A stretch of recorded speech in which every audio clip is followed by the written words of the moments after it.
And I'll let you guys, there you go. I'll let you guys know, when we have it available. That'll be in Candace's follow-up too. So take it away, Leslie.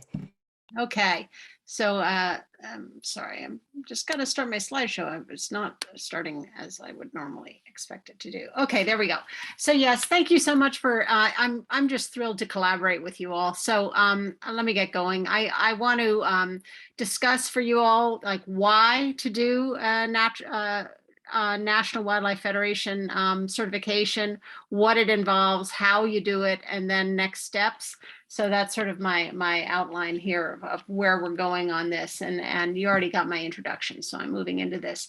So one of the whys is, what do we currently have? Our current situation is typical lawn maintenance involves mowing, fertilizing, watering, broadleaf herbicide, often herbiciding walkways, insecticides, blowing leaves, mulching leaves and plant stalks and hauling them away. Well, this is a different idea. This is actually my lawn, my front parkway with buffalo grass at the bottom here instead of turf.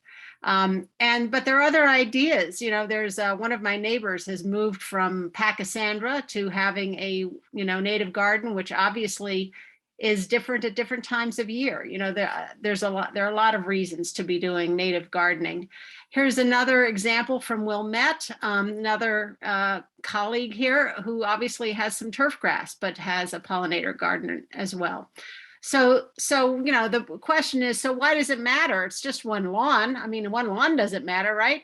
Well, combined, turf is our largest irrigated crop in the United States. It's more land use than corn, wheat, and fruit trees combined, according to NASA imaging.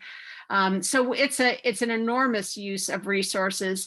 And in terms of how we treat lawns, well, it absorbs 30 to 60% of municipal fresh water supplies. We water them a lot. Toxins, 10 times the average application of toxins that farmers apply. And in addition to that, we blow and mow them, so we're using carbon and blowing particulates into the air and whatever is on the ground with leaf blowers. And that also has other health issues in terms of hearing. And so there's a lot of maintenance that goes along with lawns, which doesn't by comparison with natural native gardens. What's the effect on biodiversity? This is something that I certainly care about. Many of us, here's this in the upper right corner, the little cartoon. I mean, we all have experienced the loss of biodiversity in our area. I grew up with, this was actually in the Berkshires in Massachusetts, but your windshield would be covered with insects when you would just drive out for even not a long drive. And I can tell you now that in the summertime, I have driven from here to Ohio, and I just paid attention, noticed at one time, just 2 insects on my windshield between here and Ohio. So, we all have experienced the loss of biodiversity. And there have been recent reports about the loss of 3 billion birds. 30% of songbirds have declined since the 70s. Monarchs, that's well known that they've declined 90%. There was a bumblebee that was relatively prevalent in this area, and it was in 28 states, and now we have programs to search for it. It is an federally endangered bumblebee, but people are finding them around Rockford, so they are in the vicinity. Mayflies are down 50%. And this also is reflected globally. This is a little mayfly in case we wonder what mayflies look like. That's also reflected globally in research and studies as well. The one, we talk about monarchs, and those are kind of charismatic megafauna, maybe not exactly megafauna, but when you think about butterflies, they are our insect megafauna. But in the New York Times, there was an article about the insect apocalypse. And this comment really struck home to me. The most disquieting thing wasn't the disappearance of certain species of insects. It was the deeper worry that a whole insect world might be quietly going missing, a loss of abundance that could alter the planet in unknowable ways.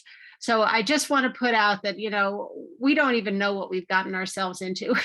we need to start making a difference, at least at home. And I'll talk about that, but I think we can make a little difference in our own communities. A little bit about the National Wildlife Federation. As Candace mentioned, I was on the board, but that caused me to know about this program, but it didn't cause Evanston to take the program. It just gave us some, introduction to the idea. National Wildlife Federation's mission is to unite all Americans to ensure wildlife thrive in a rapidly changing world. Founded in 1936, it was a meeting of a fairly diverse group of people in Washington, D.C., convened by a cartoonist, Ding Darling, and he drew together farmers and hunters and anglers and garden club members and outdoor enthusiasts. And that ethos has quite a bit persisted to today, so that National Wildlife Federation is an organization, a green organization that reaches both left and right. It has a pretty solid contingent of hunters and anglers and outdoors people. And it also has a real solid contingent of climate activists and green environmentalist people. It's in 53 states and territories including Puerto Rico and Guam and other places, and about 4 million members. It started the Ranger Rick magazine, which many people may know. There are now 150,000 homes certified as wildlife habitats and more than 1,000 schoolyard habitats. The schoolyards also involve curriculum that becomes part of what they outdoor classrooms and other things. So it's beyond certification. The schoolyards really adopt a broader, some broader policies or activities as well. 300,000 acres. I want to call out especially, 200 community habitats already exist, and it's big places. I mean, Houston, Austin, Texas, Charlotte, North Carolina, Baltimore, Maryland. Yes, Evanston was the second city. There is a housing association out in West Illinois that was certified before us. But why in the world are we the first city? We need to pile on here. We need to get lots more cities involved in this. Chicago is registered to do a community habitat, but that is kind of on hold as far as we can tell. So, it would be great to get Chicago certified, but that's another issue. So why did Evanston choose National Wildlife certification? As I mentioned, I was on the board, but I only just raised it because I knew about it. We looked at other programs. There are a lot of programs that allow you to certify your own backyard. So there's Monarch Watch, there's Frog Watch, there's Xerxes, there are pollinator certifications, and there's lots of other ways to certify them. Many nonprofits have that, including Audubon. But we wanted a community-wide certification that would kind of encourage us to set goals community-wide. And there are a smaller number of groups that do that, including Audubon. Audubon has a couple of different ways of doing some kind of community program, either a project or different kinds of certification efforts. There's also a relief, which is to grow your urban forest canopy, and there are other programs that do this. So we looked at this as well as other programs. We decided that first of all, intentionality. We wanted something that would allow us to educate the whole community to some extent, or to reach out to the whole community. And doing a certification program forces you to look at the intentionality of your own garden. Am I providing food for caterpillars or birds or whatever your favorite critter is? Am I providing water, shelter, a place to raise young, sustainability? When you do those things and you walk through those checklists, even though it's fairly accessible levels, you are forcing yourself to think through what makes habitat in your own place. And that does show that later on there's been research on this. The intentionality of what you need to have in your yard for habitat actually forces you to make better choices and to sort of step up to the bat in terms of improving the habitat in your yard. These photos are of the black swallowtail. This is on Golden Alexander. So this is food. It is eating its host plant here. This is nectar from the Joe Pye weed for bees. This is a place to raise young and where you can have a cocoon. Here's another cocoon. This is a giant swallowtail, and this is a Luna moth. So anyway, there's that. The other thing with National Wildlife Federation that Citizens Greener Evanston really liked was that it was very carrot, not very stick. So it's a self-certification program. Nobody comes and checks behind you. They're lenient rules. So basically you are not required to have a garden of only native plants. You can have a garden of zinnias and other non-native plants. Most gardens will probably qualify. The hardest thing is water. I should call that out. Water is usually, if people don't have bird baths, they may have to get a bird bath is basically, but bird baths are pretty low hanging fruit, I would say. But anyway, it's relatively easy to access it. So you can have a lot of education around that. And the other side of very carrot and not very stick is, okay, well, what if people are certifying and they don't really have a habitat at all? Well, our experience has really been in doing this that, everyone was committed to habitat if they went on and tried to certify their garden. And they may, not have great habitat to start, but it was really an opening for enhancement and creativity and room to grow. People wanted to learn more about it. People wanted to know how to enhance their habitat. So we haven't had any experience really with people who are just, getting a certification for a poor gardening situation. I mean, why would they bother, basically? And anyway, we've seen none of that. Another major reason, this was maybe the first reason that we chose the NWF certification is I'm a lawyer. I'm not a community, I am an advocate, but I'm not a community organizer. And the National Wildlife Certification Program really provides you kind of a 101 in community organizing. It will walk you through what to do.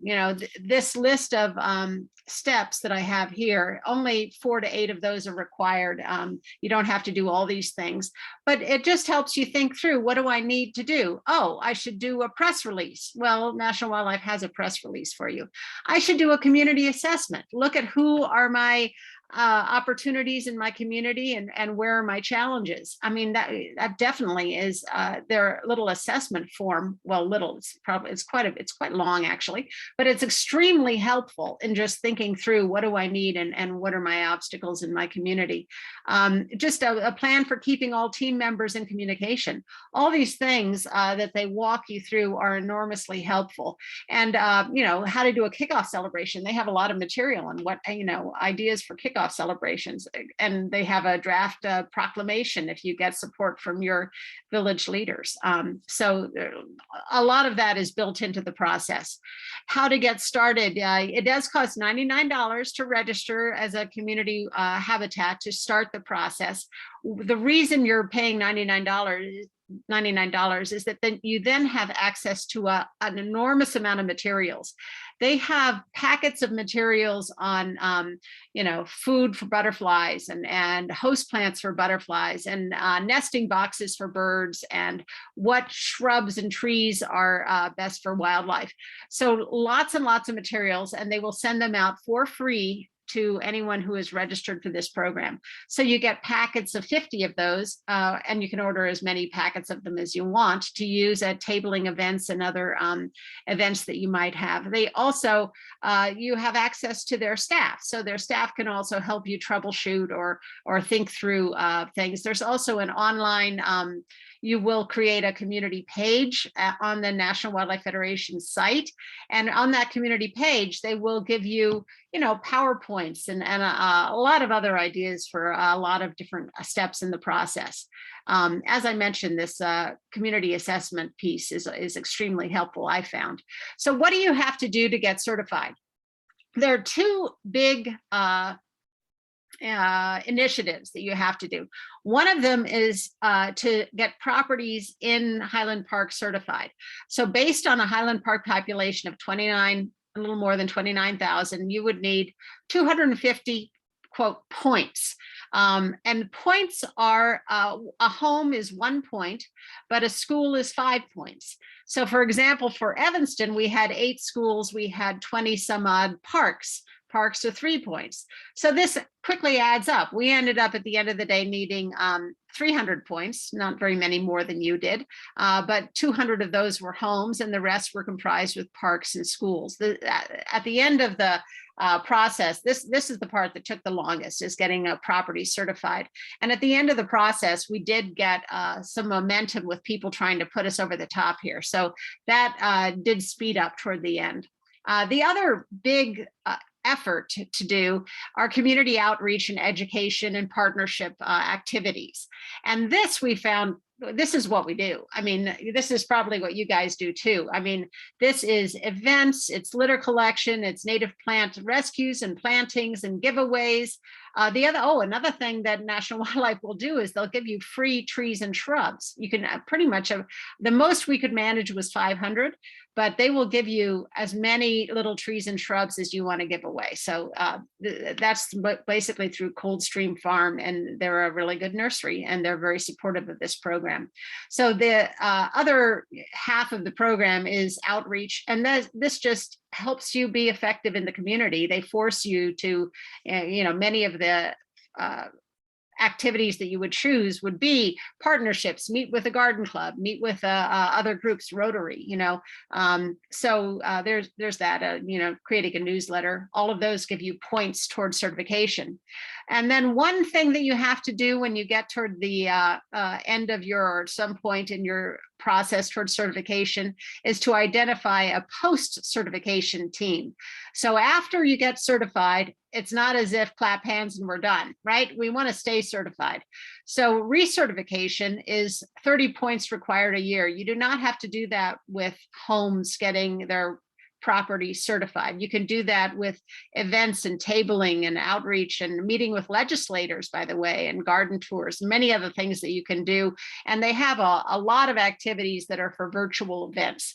So you do not have to, you can do Zoom events, count as events and that sort of thing. So yes, there's staying certified, we found is honestly very easy. So I want to pause to say, what does it take to certify a yard? What are we asking of homeowners and schools and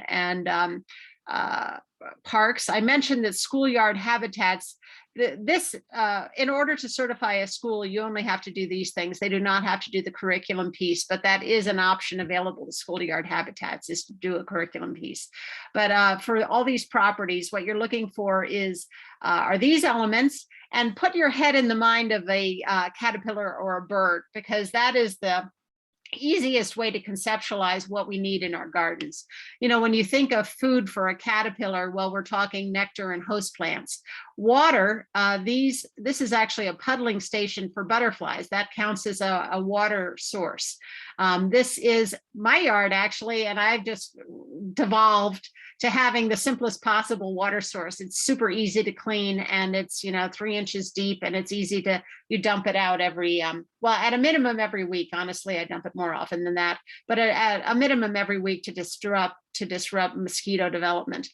You also need places to, shelter. Shelter usually would be shrubs, someplace where birds can nest or get out. Well, even shelter is really talking about where they can get out of the wind or snow or whatever, where insects can take shelter. Also, a place to raise young is where they can nest, where birds can nest, or where there can be cocoons, where you can have host plants for, milkweed, for monarch caterpillars. That is a place to raise young. And then you have to look at sort of cafeteria style at their sustainability list. So their sustainability list includes things like composting, keeping cats indoors, native plants. You don't have to do all of these things. It's a list of maybe 15 things, and you have to choose 4 or 5 or something like that. So it's pretty accessible. And then there's a certification fee, $20 to certify your property. And if you want to sign, the low rent sign is $30. They have big metal brass things that are more than that, but basically $50 for the certification. We did find also, by the way, in Evanston, that we were able to offer, we had a little bit of money and only one person took us up on it, but we could offer, the cost to cover the certification and sign, and no one really asked for it. It's not that expensive. So our experience was we started in 2015 in Evanston. We finished it by 2019. The hardest thing was getting the property certifications. I would say, you know, we were talking in advance of the conversation here, and I really think I'm not adept at social media. And had I been more adept at that, or had we had more folks who could have, you know, been posting more things on social media, I think we're in a different age now, to be honest, these last 5 years, and it would be much easier to get certifications through more social media. We did use Facebook, but what's our follow-on? Our follow-on in Evanston, Natural Habitat Evanston, we are looking at, you know, the National Wildlife is sort of providing the basics. We're looking at sort of the 201, the next step up for, you know, encouraging people. We don't require anything, you know, we are very carrot, but encouraging people to leave leaves and plant stalks because that's where insects live, no pesticides, encouraging them to use some native plants. You don't have to use only native plants. To mow less, by which we mean shrink your lawn and add a tree, a shrub, a wildflower garden, and to reduce light pollution, which is really wasted light and attracts insupportable numbers of insects that then are overly predated, so that it's actually reducing their population. I wanted to say a little bit about what food is. And the importance of native plants. You know, the important thing for insects is to provide both host plants. And by the way, the most important thing for insects, which insects are important to birds. So if I realize insects aren't everybody's thing, but birds are a lot of people's thing. So if you're trying to encourage birds, you need to be encouraging insects. And the way to do that is host plants plus nectar plants. So host plants, just a moment on that, 90% of insects require a host plant, just like the monarch requires milkweed for its evolutionary development, biological development. It's the same thing for the violet fritillary is a butterfly. It requires violets. The pearl crescent requires asters. The eastern comma requires elms or nettles. You know, there's a very common non-stinging nettles around here. Many of us probably don't even notice them, but rip them out.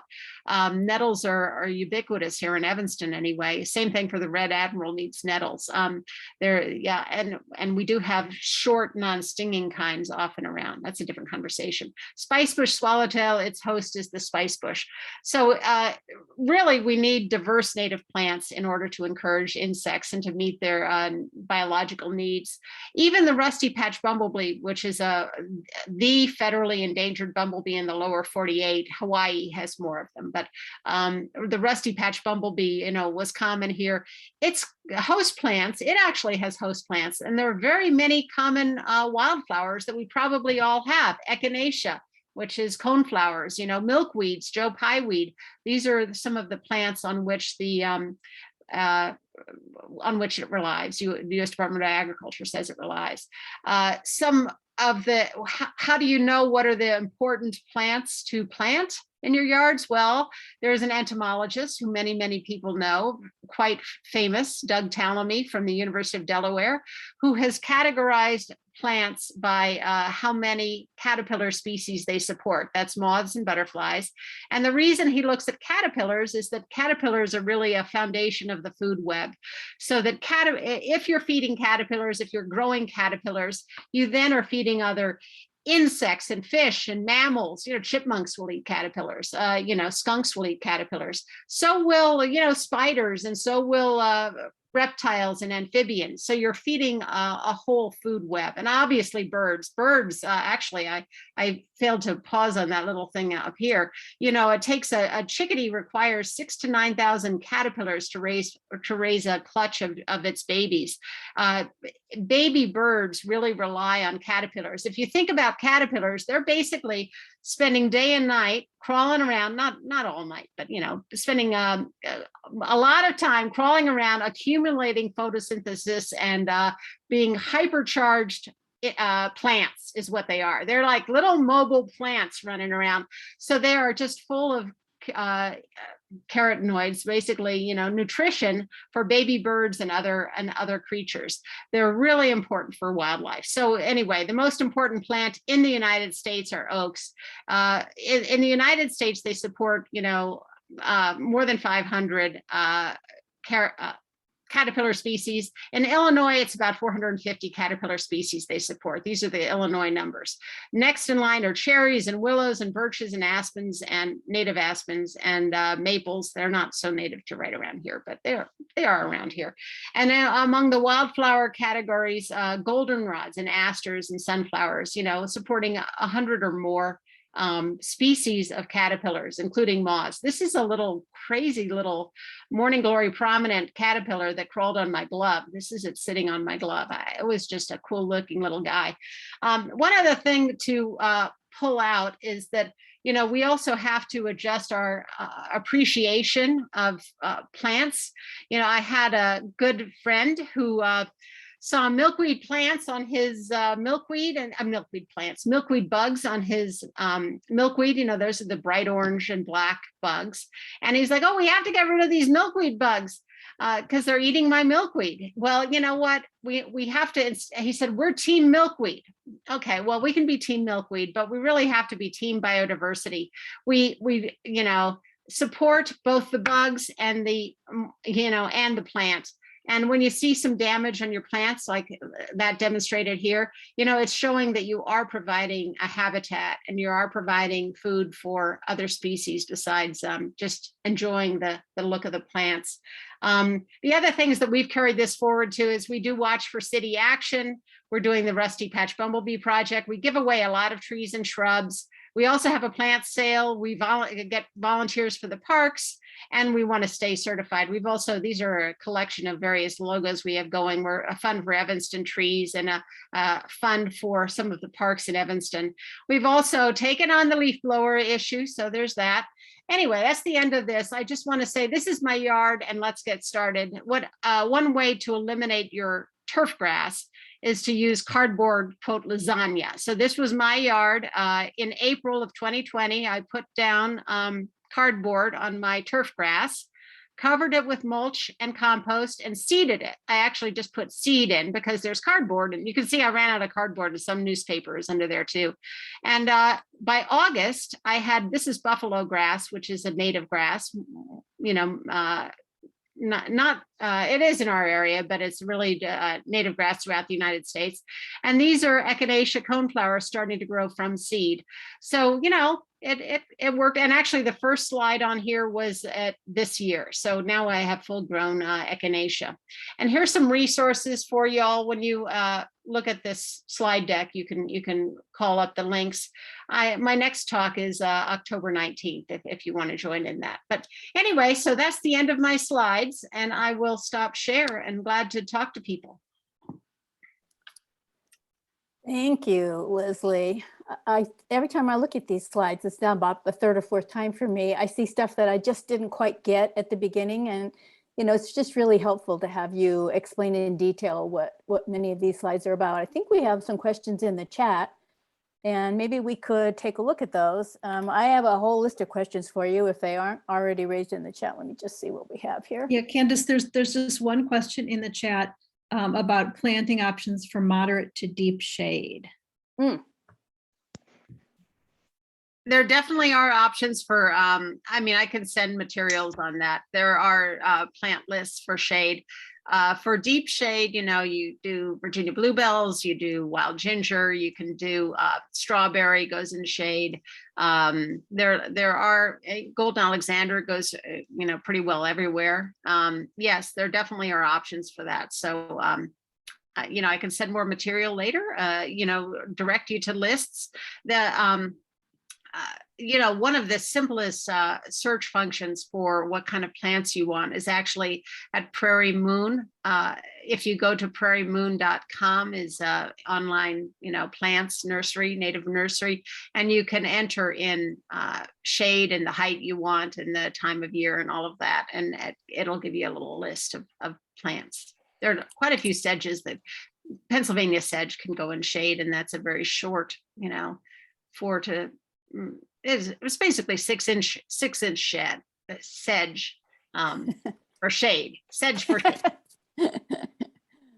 Yeah. Other questions from folks, or I'll start to go through my list. I don't want to be monopolizing the time. So perhaps as I start to ask a few questions, others will occur to you, and please put them right in the chat and we'll make sure that we get them out. There's two more in the chat Okay. that have just appeared. One is just, can you share the slides, which I believe we're going to be doing. Mhm. And the other is, who kept track of the homeowners that became certified? Right. So if you join this community habitat certification program, you will have a page on the National Wildlife Federation site where they will give you real-time update on the page how many properties have certified. To know what those properties are, you have to ask them for the download. So they will email you the download of the names and the addresses and information to contact the people who have certified their properties. And then but you will see immediately, you can see how many homes. I also should mention, if you sign up to start the program, there probably are people already in Highland Park who have already certified. So you'll get a list that probably will include, I mean, I don't know, we had 70 people or something who were already certified, so there was that. Yeah. Oh, look, Gail is holding up her certification, her that she is a certified wildlife habitat. That's right. And there's just one more. And then I want to hear Candace's questions. Somebody asked about National Wildlife Federation contact information for Lake County. They don't live in Highland Park, but wanted to be more involved if there's an effort going on countywide. And I don't know if there is. Well, I don't, you know what I should do that is put that person. So my email, I will put in the chat. It's basically it's habitat@naturalhabitatevanston.org.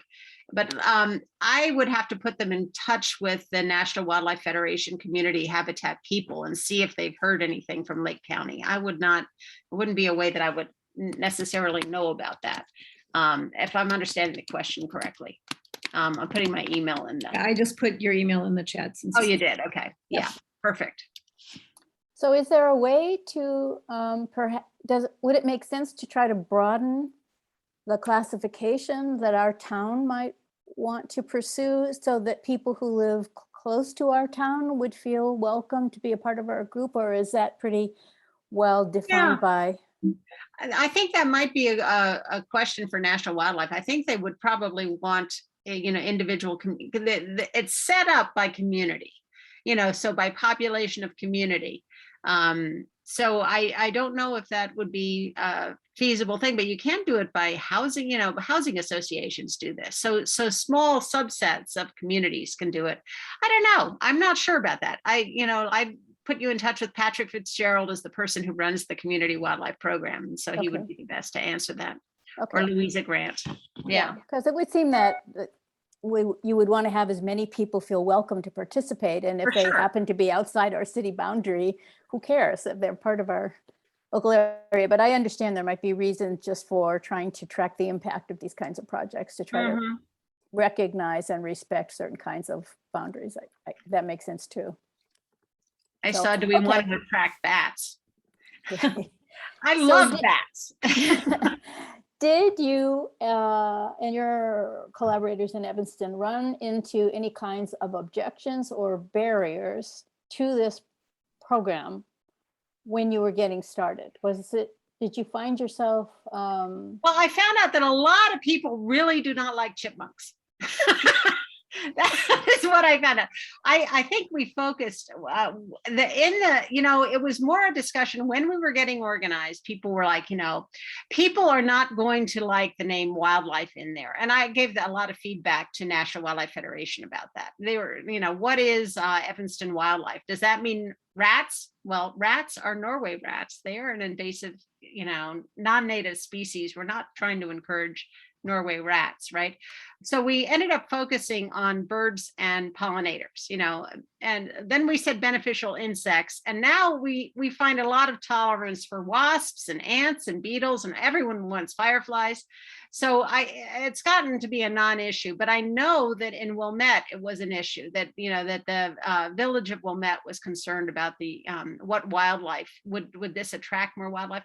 Honestly, creating, wildflower gardens does not, it does bring it does bring, pollinators and bees and to your garden, but it won't necessarily attract rats. Rats are attracted by, grease and, urban litter and all of that.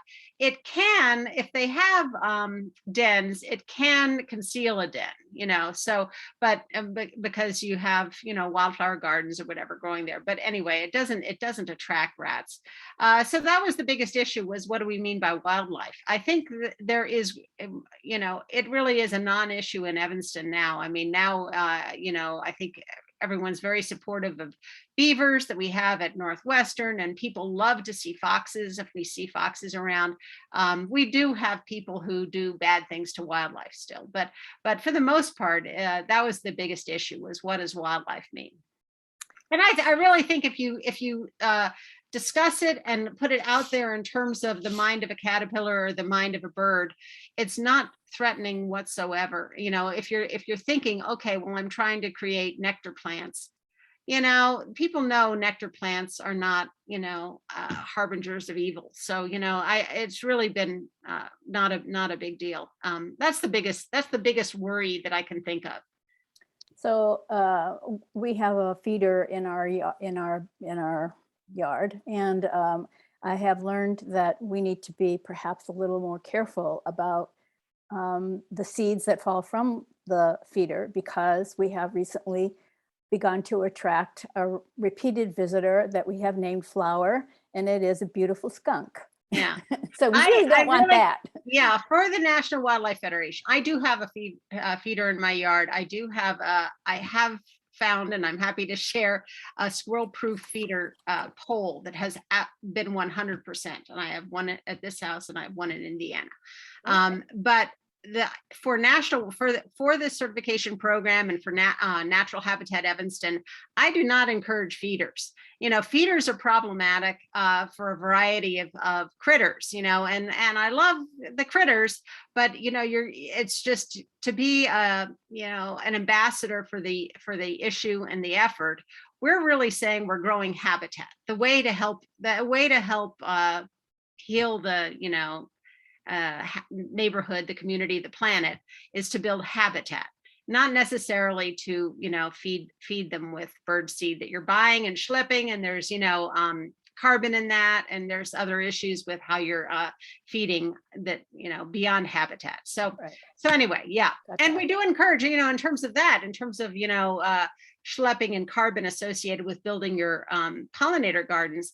As you get this going, there ends up being a lot of sharing of plants and sharing of seeds, and it becomes a true community enterprise where you really do. I feel like that has been really good in terms of building community and encouraging something homegrown, really. Yeah. So picking up on your carrot not stick analogy, I wonder if you could talk a little bit about the connection between this campaign and conversations that are underway in Evanston with the landscape people in terms of supporting this idea when it could be perceived as diametrically opposed to their business model. Yeah. Well, I mean, so I think that so we are in deep conversation with a bunch of different landscaping companies, and this whole leaf blower thing has. There are a lot of people in Evanston who are. That is becoming a more highly charged issue, and there are conflicts between residents and landscaping companies over that. We have done a brochure that talks about earth-friendly, sort of. It doesn't say earth-friendly, but gentle garden maintenance, leaving the leaves and leaving plant stalks, and if possible, raking instead of blowing, and native plants, and reducing pesticides and those sorts of things. So we have a brochure, and I have shared it out and discussed it with the landscaping companies. I mean, all of the landscaping companies that I've talked to, which is probably 25 or so, they are recognizing that their business model is changing. People do know that. I mean, they do not want they imagine that gas blowers are going to become electric blowers. Okay. Honestly, I don't care about that too much. If we are gardening more sustainably, more native plants, less lawn, and there's a, use of blowers becomes electric and more incidental. I mean, that's not a terrible place to end up, to be honest. But there has been a lot more recognition that lawn companies are going to have to be transitioning to more planting of natives, reducing turf gardens, turf yards, and all of that. So honestly, my conversations have not been that, contrarian with the yard companies. They've been, they were, we'll disagree. I mean, they recently proposed a solution for leaf blowers, and I said, not far enough. Sorry. I mean, I understand what you're saying, but so you can have that conversation with them about it. That's where we are. And I'm not saying I'm going to win the day on this thing. It's going to be a community discussion. So yeah. Okay. And has your organization, which I know is very strongly affiliated with the city of Evanston through the CARP program and so forth, have you had engagement with the city itself? Has the city been supportive of this, and in what ways did that really help? So the city, we are definitely partners with the city, but we also will, goose the city, and the city will even goose us, and say, you need to provide more. I have even had city staff say, you need to press us a little bit, because we need the the cover and the encouragement and all of that. So the city the city is not one staff member. The city is a lot of different staff members. The sustainability office has been very supportive, and has they've created a landscape page that even refers to our yard brochure, and leaving the leaves and all of that, and reducing the size of your lawn. So that is all up on a landscaping page with the city. On the other hand, I really think the city needs to initiate more of the direct, of the advice and encouragement directly from itself, and not just say, oh, well, there's these nonprofits that are, encouraging you to do these things. I mean, that's really nice, but really the city needs to own some of the messaging itself, and that, that's to be developed, I would say. But it would seem that any city would benefit from reducing the amount of water used to water lawns. For sure. I mean, the city also benefits from mowing less, but we are a mow city. I mean, we are desperately trying to, allow there to be more unmowed, edges around parks or in parts of parks. I mean, Chicago's doing that. It's just expensive to mow everywhere. So, and then you'd still have to, honestly, mowing doesn't eliminate your weeds or your buckthorn coming up or whatever. So you still would have to maintain it, even with, if it's a natural garden, right? But there are definitely water use, leaving the leaves is not that hard. I mean, if you're talking about just along a forest edge or in a forest edge, you don't have to blow the leaves out of the woods, So all of this why is it so hard to do the easy thing? I mean, I don't know. Do less. Do less is a tough message. Yeah. So were there any kinds of events or outreach or education initiatives that you found particularly productive? I mean, that really seemed to generate a lot of return on the investment of your time and effort?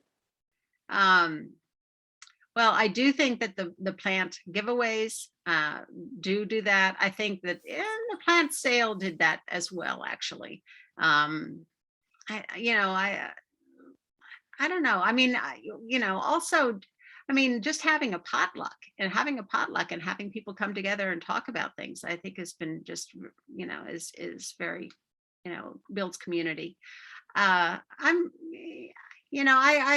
really, I can't think of, I'm having trouble thinking of something that is every single one of these events have been very fulfilling. I mean, to me, I get excited about the subject, and I really enjoy the subject, but it just does seem that everyone does. I mean, when you're talking with kids about it in the classroom, or whether you're talking with, a garden club about it, I mean, people are very enthusiastic. I mean, this is a positive thing that we can do, in our own properties. And it's just accessible, and it's fun, and it's healthy, and it's outdoors. I mean, and you can do it in COVID.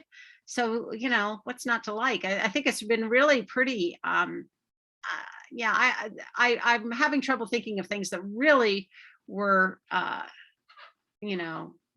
really better than all the rest. Leveraging is a really good way to think about it, but I don't know that, I mean, it's really, teach the teachers and having them spread the word for you. I mean, I don't know how much that really has happened though. So I can't say whether I've been very effective at really getting leveraging of there are questions in the chat that I want to get to, but on this this is a corollary to this question, so I'll ask it now. It seems as though the yard signs could be really helpful in the sense of not only kind of posting your pride in the effort that you've made, but to give you something to talk about with your neighbors, so that it could have a way of having a multiplier effect. If each person who certified and got the sign up could convince softly, carrot not stick, neighbors that if they wanted to do the same kind of thing, it really isn't that hard and so forth, you could have a multiplier effect pretty fast.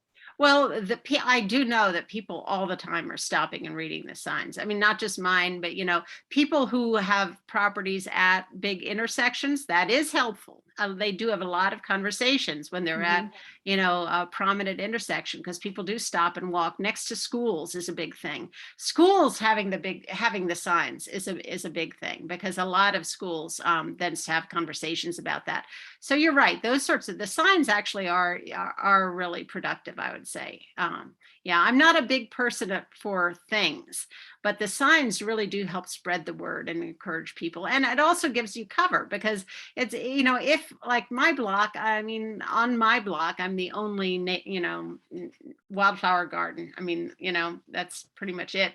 But people understand what I'm doing. The sign explains what's going on. So that's helpful, I haven't had anyone be rude to me about, having a native garden, which I try to keep in pretty good shape, or relatively, it looks intentional, I would say, at least. It doesn't look crazy. So we have a question about getting the schools involved. You mentioned 20 schools, I think, or something along. 8 schools, 20 sorry. parks. Yeah. Seemed like a lot. Yeah. So what was the entree into the schools, and was it through a parent who is active, Parents, that kind of thing? all parents have been fantastic. In Evanston, there's a District 65 green teams, and those are parent driven, and they've been super helpful.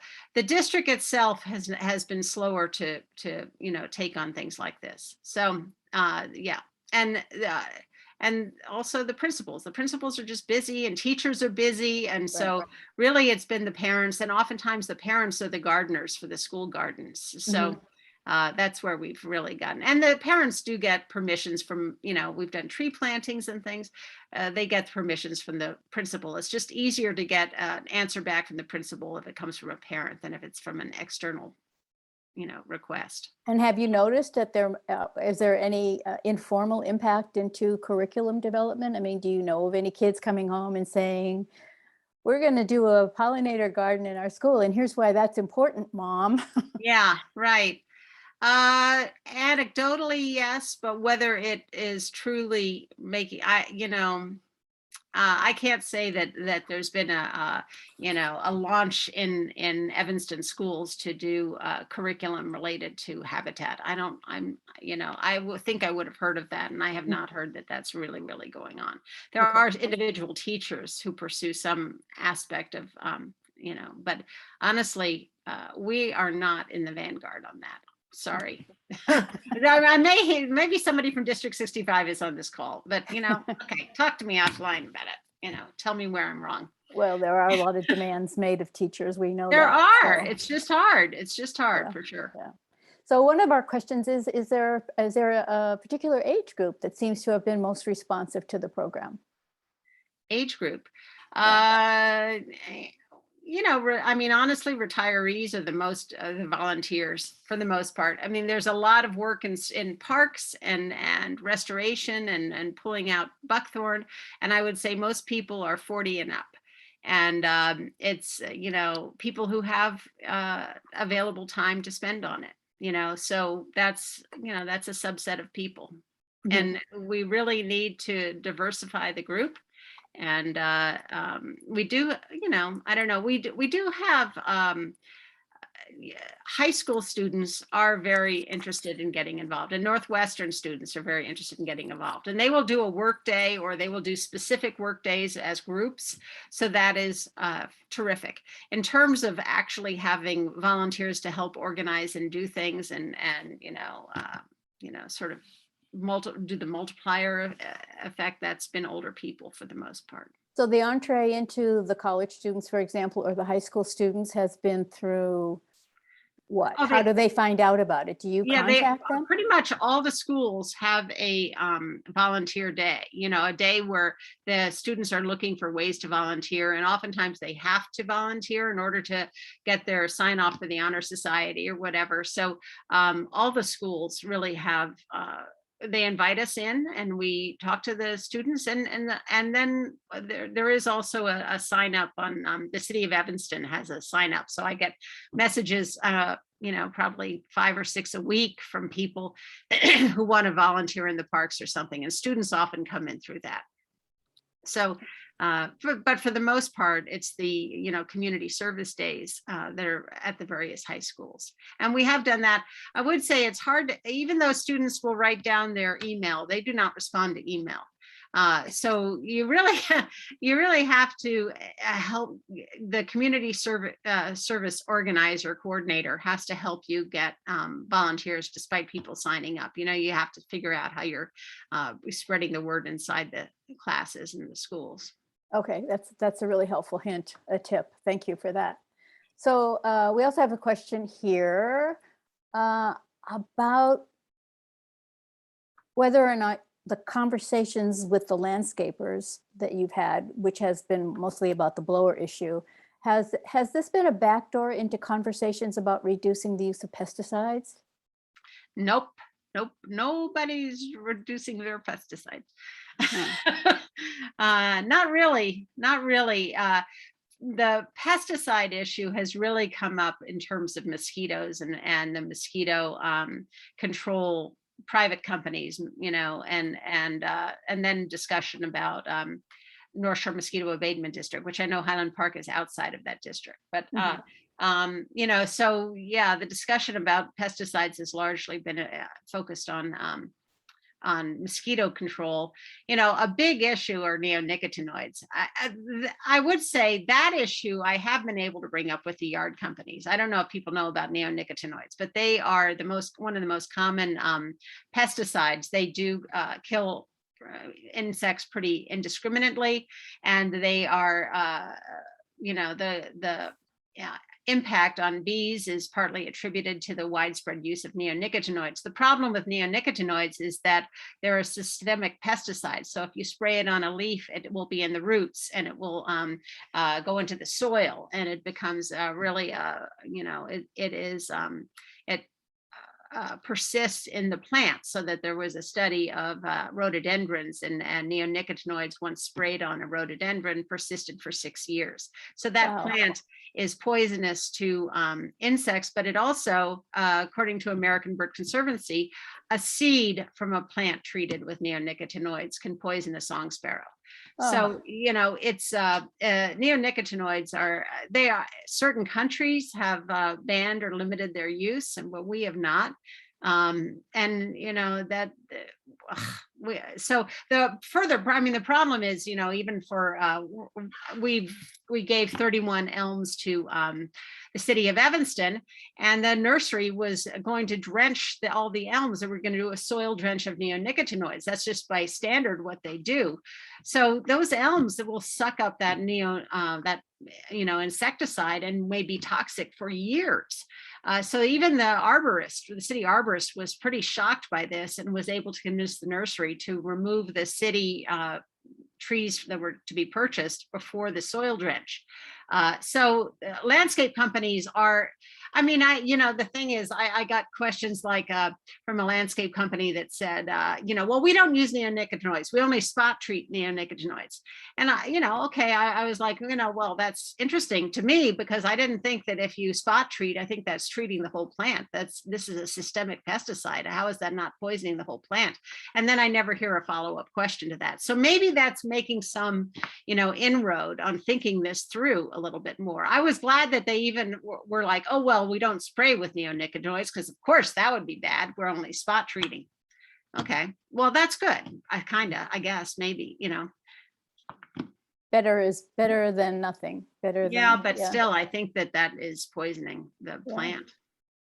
And Can I throw something in here real quick? please, The city of Highland Park, for the plants that are going in the planter boxes and things in town, specifically make sure that those are plants that are not treated with neonicotinoids, and that's been going on for the last few years since I asked about it. I will check on the trees, however, I don't know that that's something we've even asked. I think it's not on people's radar. I think in Evanston, you're probably doing way better than we are, because it's the sort of thing where when you ask the question, people just kind of nod and move on. And I'm like, so what are we doing? And you don't want to be the nudge, constantly on them, like, well, did you do that? Or, have you fixed that problem? Is that still a problem? I mean, it's challenging to figure out where we really are on some of these issues. and are there other organizations within Evanston that you found particularly helpful to work with? Well, there are, the League of Women Voters has been fantastic in Evanston. The Citizens Climate Lobby, there are, Rotary has been great, actually. I mean, I'm not saying this just because these folks are on this call. They've just been terrific. And the garden clubs, the Highland Garden Club has been great to work with, and the Garden Club of Evanston. So, I'm sure that you have relationships with all these groups that have just been terrific. District 65 green teams, so the sort of PTA type groups have been our PTA group is not as active as our green teams, our District 65 green teams. Parents are terrific. The Moms Cleaner Air Force folks, lots of, these have all been people who have, facilitated, talks or getting the message out or sharing things. All of that's been super helpful. Yeah. There also are the business groups, that we have a Central Street Association and a Southeast Evanston Association. And those folks also have been very helpful. The business groups and Chamber of Commerce has also allowed us to share information and do talks. How about churches, synagogues?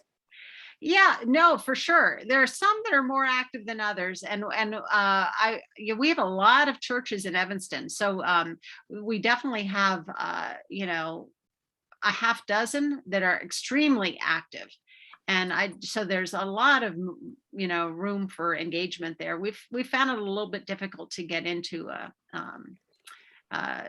churches sometimes, churches and temples, and so it has been a little hard to engage, but then some are very, very much active on climate issues. So.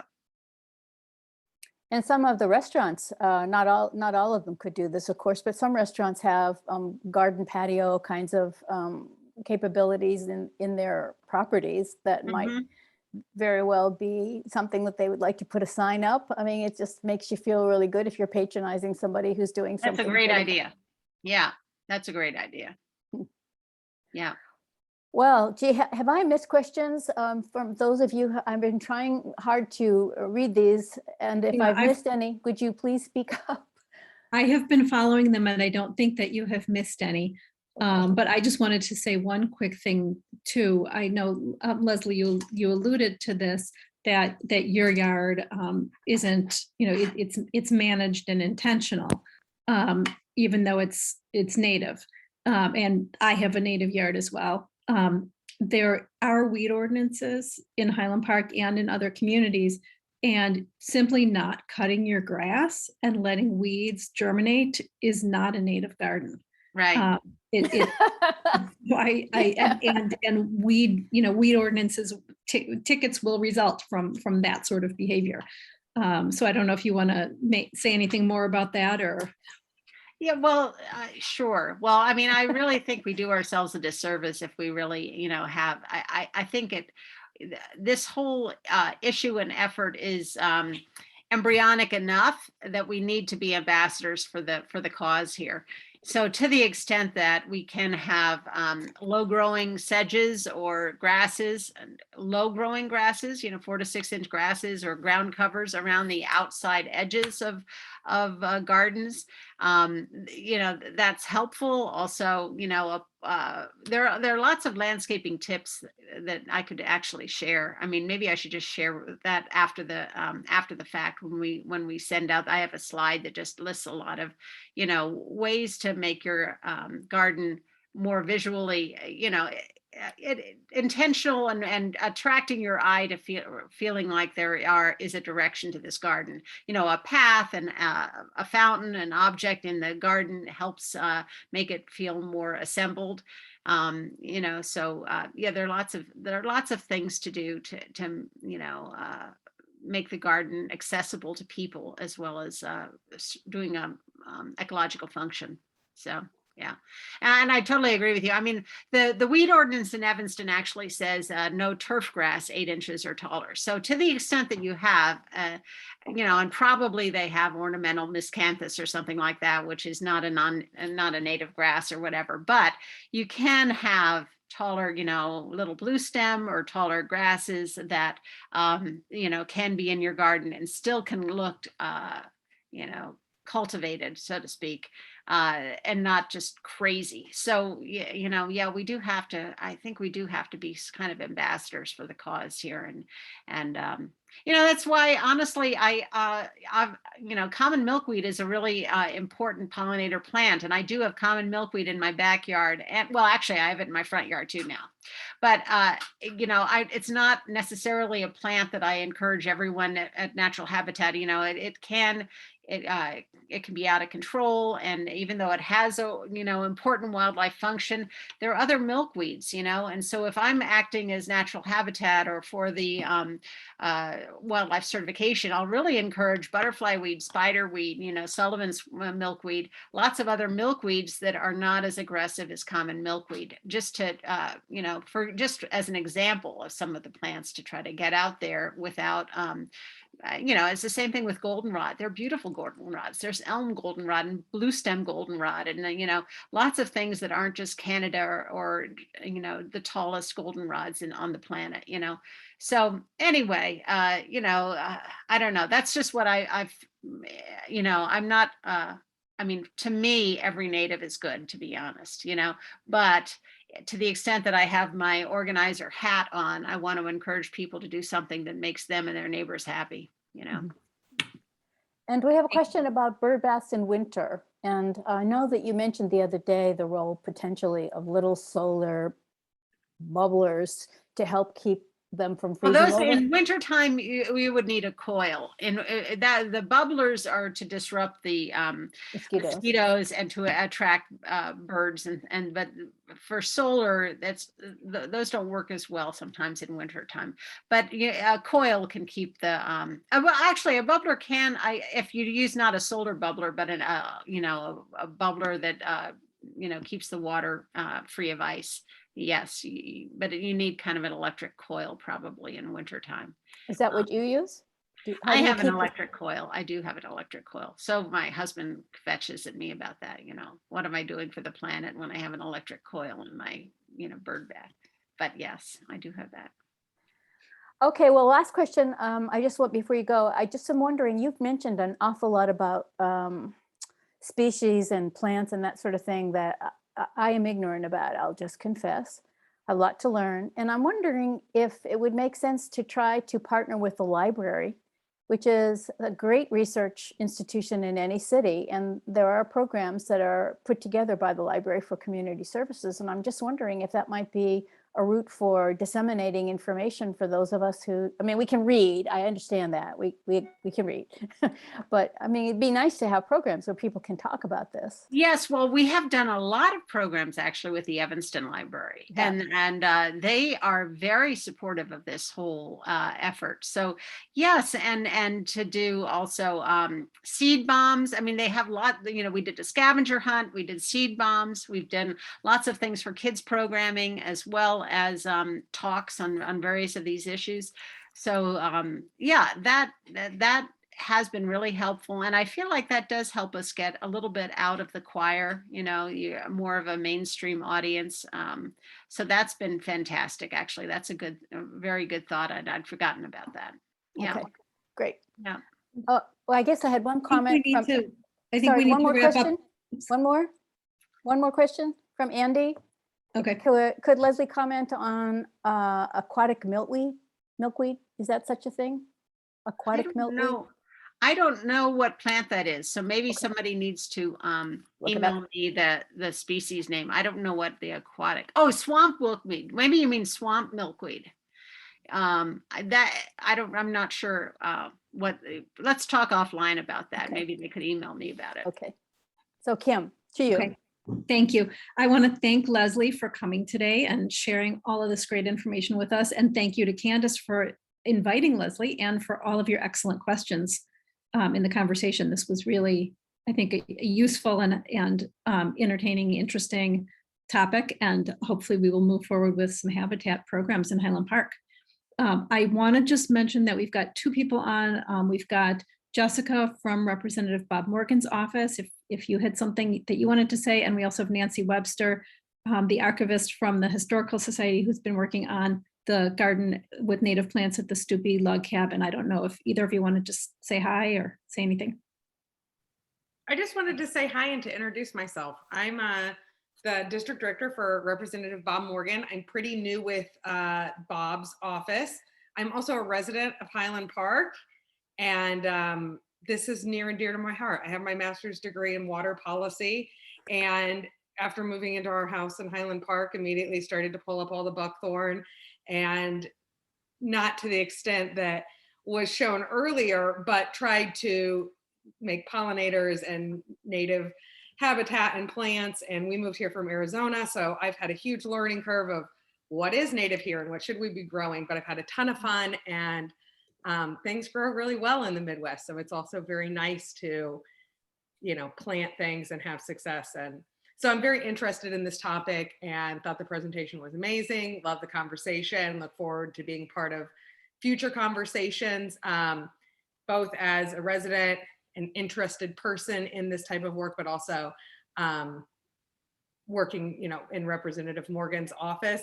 Environmental issues are near and dear to his heart. We talk about it all of the time, everything from, the climate justice bill that was just passed to stormwater infrastructure to deal with the flooding in Lake County, and, looking at kind of the whole picture of climate change and the environment and what we can do from a policy perspective. So I just wanted to introduce myself, and I will add my contact information in the chat.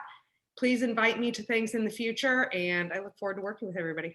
Great, thank you. Thanks. Thank If you're not already signed up for our email newsletter, that's the best way to know about our events. Okay, I will. Go Green Highland Park. Right. Check our website. Okay, are we? Nancy, I think. I was going to say briefly, thank you, Kim. I came here on behalf of the Stoopy Committee. And in case, for those of you who don't know, the archives are housed at the library, and we have a wonderful collection of research and early 20th century images of precisely all the plants you're talking about here today, about people that were working on conservation 100 years ago. So when you're at the library, if you're interested, or look online, much of it's digitized online about, and our exhibit is Stoopy Cabin. So the Historical Society wants to partner with however this is going forward and with natural habitats as they already have. So thanks. Wow, that's great. Thank you for telling us about that. That's terrific. I think we have come to, a good closing time. I will work hard on trying to put together a summary that isn't a book long, because I know nobody has time for that, but I'll try to get it out to you all and invite you to participate in a little sub-community that will organized within Go Green and within the league. And I'm just super excited that this is just wonderful. And thank you all for coming. This is just really been, I'm new to Highland Park and what a friendly place. This is great. So thanks for coming. Anybody else have anything they need to say, or shall we conclude? Jenny? No, thanks again to Leslie and to the league and to our Rotary visitors and all the new faces we saw, and Rep Morgan's office. What a fun crowd and great work, Candace. We do meet the first Tuesday of every month.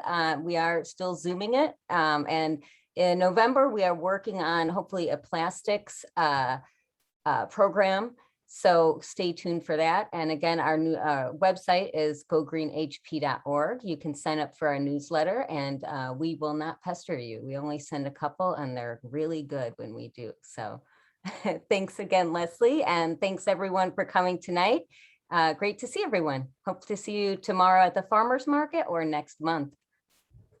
Thanks, Leslie. Thanks. Thanks, everyone. Thank you. Good night. Bye, everybody. Bye.